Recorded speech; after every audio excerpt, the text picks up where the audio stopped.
The Navigator. Royal Prince is a specialized car carrier designed for the transportation of various types of vehicles.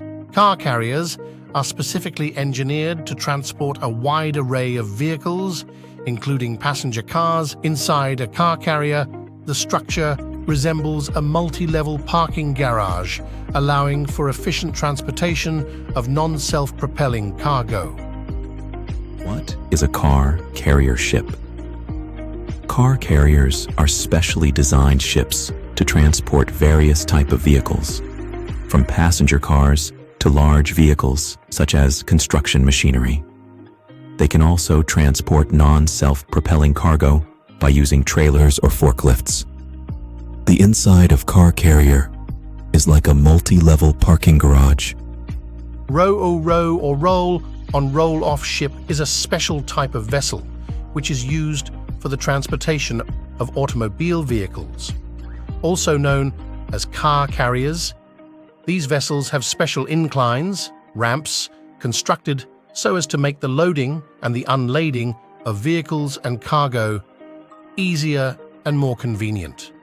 Ro-ro vessels have either built-in or shore-based ramps or ferry slips that allow the cargo to be efficiently rolled on and off the vessel when in port, while smaller ferries that operate across rivers and other short distances often have built-in ramps.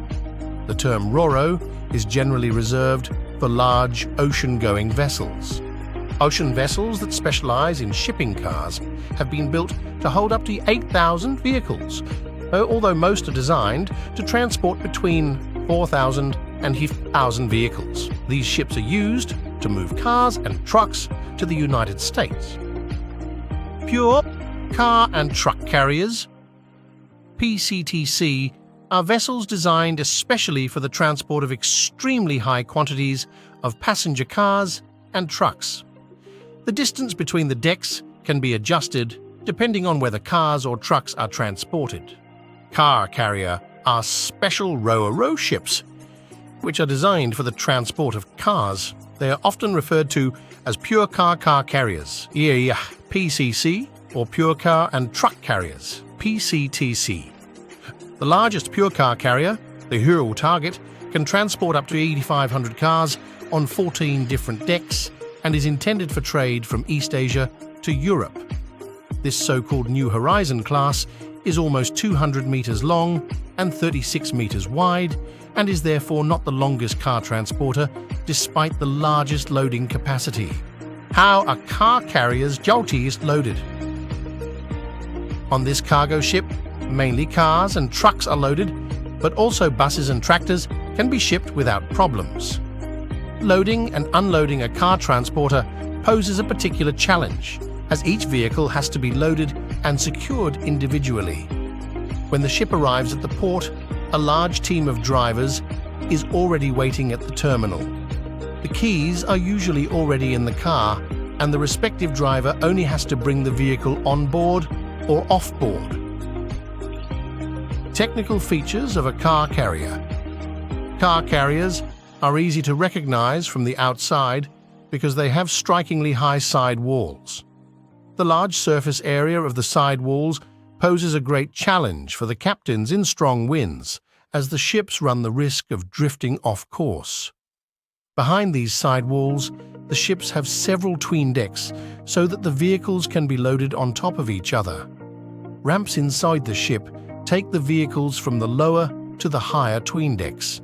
Particularly noteworthy is the low height of the tween decks in order to keep the loss of cargo space to a minimum. Some of these tween decks can even be adjusted in height, which also ensures optimum use of the cargo space. For loading and unloading, the ships usually have two ramps, which are located on the sides, bow or stern, in order to keep the loading time as short as possible. Fields of application and routes of car carriers. The PCCs are used in the worldwide maritime trade and bring new and used vehicles, such as those of the German manufacturers, from Europe to America, and from there import models of the North American manufacturers back. The large PCCs do not only operate between 2 ports, but often dock at more than 10 different ports before they return. In the individual ports, parts of the cargo are unloaded and other vehicles are brought on board, which means an enormous logistical effort and requires precise planning. The largest port in Europe, specializing in the handling of cars, is the Belgian port of Zeebrugge. With approx 2.8 million cars handled annually, it lies ahead of the BLG terminal in Bremerhaven, 2.3 million. The somewhat smaller PCCs, which can only load a few hundred cars, are also used in feeder traffic or inland navigation. Car carrier in inland navigation.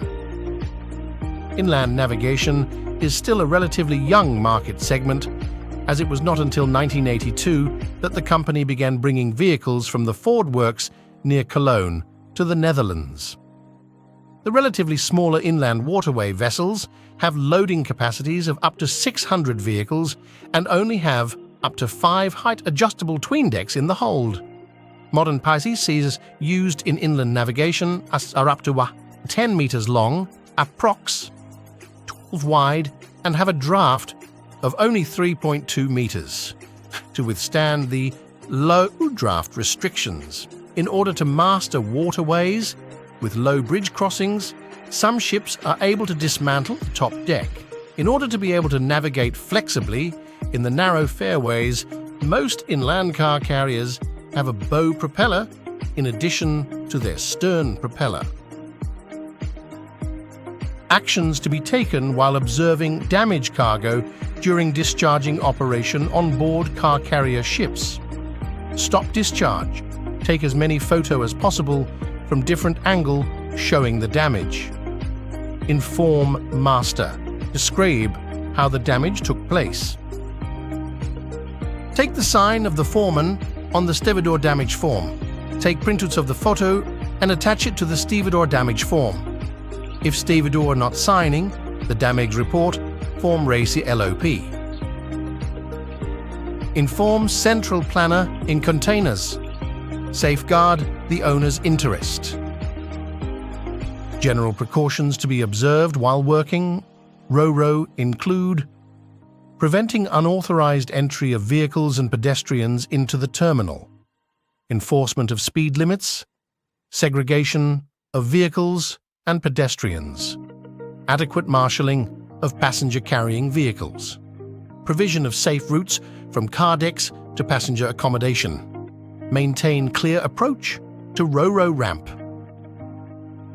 Only those involved in loading-unloading allowed onto ramp. If pedestrian access must be via the ramp, provide safe means of access, e.g. raised walkway. Ramp kept clear of obstacles, good coordination. Between ship shore to maintain ramp at safe level in gradient. Clear rules controlling movement of vehicles on/off the ship. Procedures for abnormal loads. Pre-loading precautions for loading cars on a car carrier. Preventing unauthorized entry of vehicles and pedestrians into the terminal. Enforcement of speed limits. Segregation of vehicles and pedestrians. Adequate marshalling of passenger-carrying vehicles. Provisions of safe route from car decks to passenger accommodation. Maintain clear approach to RoRo ramp. Only those involved in loading-unloading allowed onto ramp. If pedestrian access must be via the ramp, provide safe means of access, e.g. raised walkway, ramps kept clear of obstacles, good coordination between ship shore to maintain ramp at safe level, gradient, clear rules controlling movement of vehicles on/off the ship, procedures for abnormal loads. Lashing teams wear protective clothing, work in team or in sight of each other, stand where visible to loading vehicles. Use whistle stop and clear standardized hand signals. Trained and competent in lashing procedures. Clear safety procedures for using ships' cargo lifts. Safe systems of work for stow row, especially regarding safe use of large lift trucks. Control vehicle fume. Ensure ship's fans are running before loading, unloading begins. Minimize number of engines running at one time.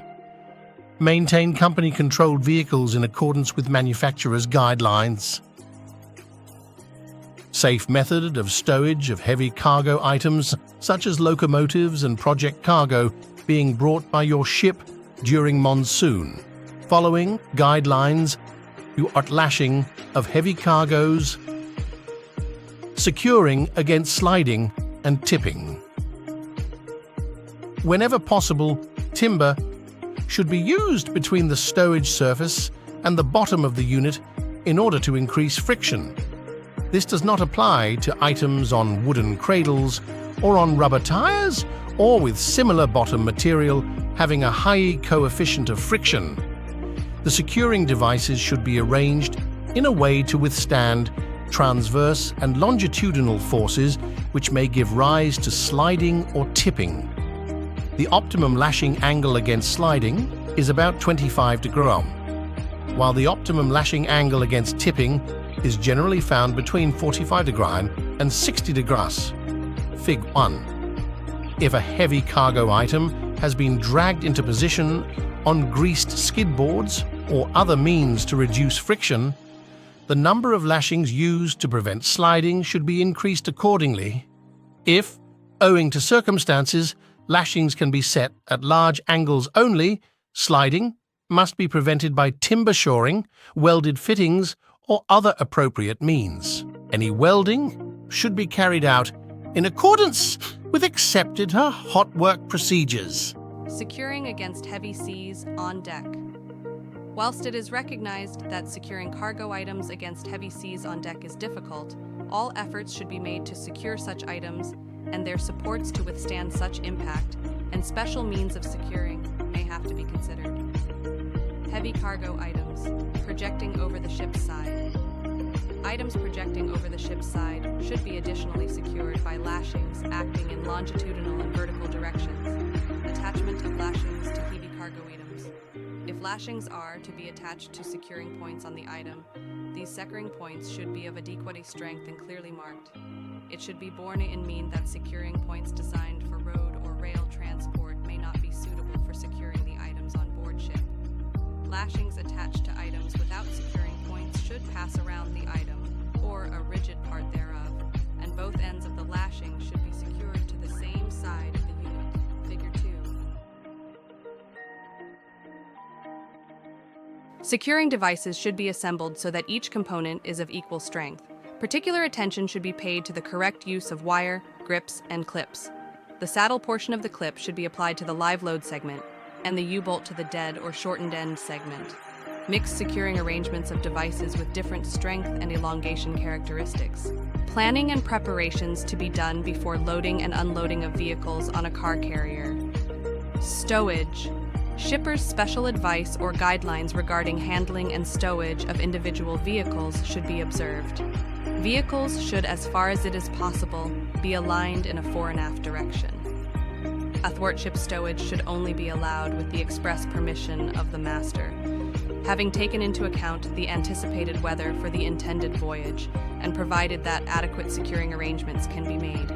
Vehicles should not be stowed across water spray fire curtains or flood barrier doors where fitted. Vehicles should be closely stowed athwartships so that, in the event of any failure in the securing arrangements or from any other cause, the transverse movement is restricted. However, sufficient distance should be provided between vehicles to permit safe access for the crew and for safe means of access to securing arrangements, safety equipment, and operational controls should be provided and properly maintained.